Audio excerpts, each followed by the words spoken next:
টানা বৃষ্টি ও উজানের ঢলে ফেনীর ফুলগাজীতে মহুরী ও সিলোনিয়া নদীর দুটি স্থানে বাঁধ ভেঙে গেছে। এতে অন্তত 5টি এলাকা প্লাবিত হয়েছে। ভয়াবহ বন্যার বছর না পেরোতেই আবারও বাঁধ ভাঙায় পানি উন্নয়ন বোর্ডের কাজের মান নিয়ে প্রশ্ন তুলেছেন স্থানীয়রা। বৃহস্পতিবার রাতে ভাঙনের কবলে ফেনীর ফুলগাজীর মহুরী ও সিলোনিয়া নদীর বাঁধ। এতে পানি ঢুকতে শুরু করে উত্তর বরইয়া, দক্ষিণ বরইয়া, বণিকপাড়া, বসন্তপুর ও জগৎপুর এলাকায়। বাঁধ উপচে পানি ঢুকে পড়েছে পরশুরামের মণিপুর এলাকায়। এরই মধ্যে তলিয়ে গেছে মাছের ঘের, ফসলি জমিসহ অনেক ঘরবাড়ি। দুর্ভোগে পড়েছেন 4000 বাসিন্দা। ভয়াবহ বন্যার বছর না পেরোতেই আবার বাঁধ ভাঙায় পানি উন্নয়ন বোর্ডের দায়সারা কাজকে দুষছেন স্থানীয়রা। ভাত রান্না করছে, ডাল রান্না করছে, মাছ রান্না করছে, বেগিন রয়েছে মরি আমরা খাইতে আমার সময় হয় না। এখানে ঠাকুর বাড়ি ডুবে গেছে, অনেক মানুষের ক্ষয়ক্ষতি হয়েছে, 4-5টা গ্রাম তলিয়ে গেছে। এখন সর্বনিম্ন মানে যে কাজগুলো হয় তারা এই কাজগুলো করে পানি উন্নয়ন বোর্ড। পানি উন্নয়ন বোর্ডের দাবি, নদী সরু হওয়ায় অতি বৃষ্টি ও উজানের ঢলের তোড় সইতে পারছে না বাঁধ। এতে দেখা দিচ্ছে ভাঙন। এখন বাঁধ মেরামতের চেষ্টা চলছে, পাশাপাশি টেকসই বাঁধ নির্মাণে প্রকল্প নেওয়া হচ্ছে। পরশুরাম পয়েন্টে নদীর গড়প্রস্থ হলো 100 মিটার, ফুলগাজীতে নদীর গড়প্রস্থ 40 থেকে 45 মিটার। আমরা যতক্ষণ পর্যন্ত প্রকল্প বাস্তবায়ন করে নদীর গড়প্রস্থ 100 মিটারে না নিতে পারবো, ততক্ষণ পর্যন্ত এখানে বন্যার ঝুঁকি থেকেই যাবে। 2024 সালের আগস্টে মহুরীর বাঁধ ভেঙে ভয়াবহ বন্যার কবলে পড়ে পুরো ফেনী। ক্ষতি হয় 10,000 কোটি টাকার বেশি। Independent news. নিয়ে বিস্তারিত জানাতে আমাদের সাথে যোগ দিচ্ছেন সহকর্মী সমীর উদ্দিন। সমীর, এই মুহূর্তে আপনি কি পরিস্থিতি দেখছেন? 5টি গ্রাম প্লাবিত হয়েছে, মানুষের ভোগান্তি আসলে কোন পর্যায়ে, পানি উন্নয়ন বোর্ড কি বলছে?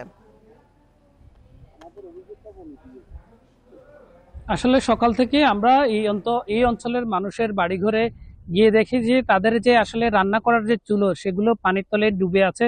তারা আসলে রান্না করতে পারেনি। দুপুরের যে খাবারটা সেটি তাদের অনিশ্চয়তা তারা ভুগেছে। তারা বলছে আসলে ভোরবেলা হঠাৎ করে ঘুমের মধ্যে এই ভাঙন দিয়ে পানি ঢুকে তাদের ঘরবাড়ি ডুবে গেছে, যার প্রেক্ষিতে তারা আসলে রান্না করার প্রস্তুতি এবং ঘরবাড়ির যে পাতিল এবং অন্যান্য সরঞ্জামাদি সরানোর যে প্রক্রিয়া সেটি তারা সংগ্রহ করতে পারেননি। তবে এখানকার পানি উন্নয়ন বোর্ড বলছে যে অতি দ্রুত যে ভাঙন যে জায়গাটি এটি তারা মেরামত করবে, কারণ হচ্ছে এটি ফ্লাড যে কোনো মুহূর্তে আসলে ভেঙে বাঁধ ভেঙে পানিতে নিমজ্জিত হয়ে যায়, আবার পানি চলে যায়, 2-1 দিন থাকে, তারপরে আবার আগের সে পরিস্থিতি হয়েছে, তখন তারা আসলে যে ভাঙার জায়গায় যে বাঁধ সেটি তারা মেরামত করতে পারবেন।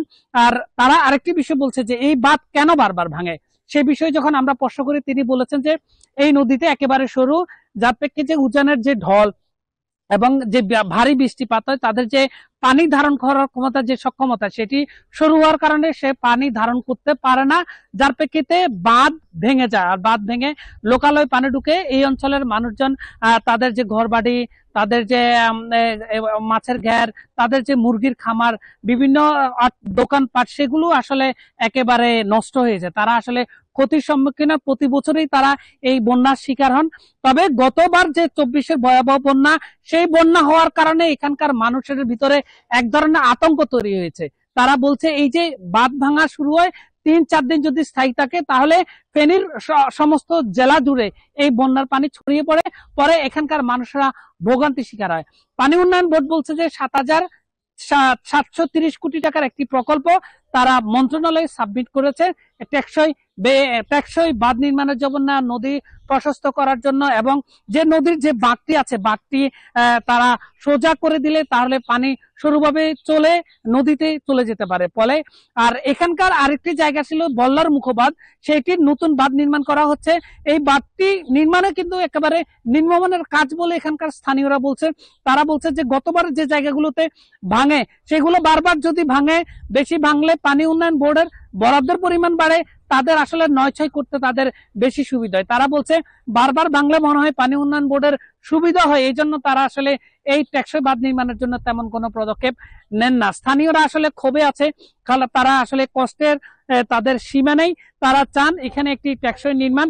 আর জেলা প্রশাসনের পক্ষ থেকে এখানে স্থানীয় যে দুর্যোগ প্রবণ এলাকা তাদেরকে দেখতে আসছেন, এসে তারা বলছে যে বন্যার পানি নেমে যাওয়ার পরে বা কারা কারা কি পরিমাণ ক্ষতি হয়েছে তাদের একটা তালিকা করবে, তালিকা করে অনুযায়ী তাদেরকে সহায়তা করবে। স্থানীয়রা বলছে যে তারা আসলে ত্রাণ চান না, তাদের ত্রাণ দরকার নাই, তারা স্থান হচ্ছে এটি স্থায়ী সমাধান।